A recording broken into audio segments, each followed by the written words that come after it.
Aujourd'hui, je ne vous demanderai pas de choisir entre la peste et le choléra. Je voudrais simplement savoir qui, à votre avis, des deux générations perverties dont parle la paracha, a votre préférence. Osons être un peu provocateurs. Qui de la génération du déluge ou de la génération de la tour de Babel avait plus de mérite? Le Talmud dit dans les Maximes de nos pères: il y a eu 10 générations entre Adam et Noach. Ceci montre la patience de Dieu jusqu'au moment où il leur envoya le déluge. Il y a eu 10 générations entre Noach et Avram. Ceci montre la patience de Dieu jusqu'au moment où Avram a reçu tout leur mérite et salaire. Une question est évidente. Pourquoi Avram, notre patriarche, reçoit-il les mérites de sa génération, tandis que Noach, qui est pourtant aussi qualifié de juste, ne reçoit rien?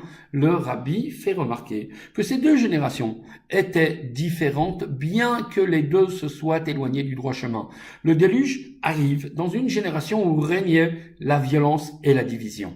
En revanche, la génération de la tour de Babel a eu au moins le mérite de s'être unie pour un projet, certes hérétique, mais c'était un projet commun. Et c'est à ce titre qu'elle avait du mérite. Pour Dieu, qui est l'unité suprême, rien n'est plus apprécié que l'unité de sa création.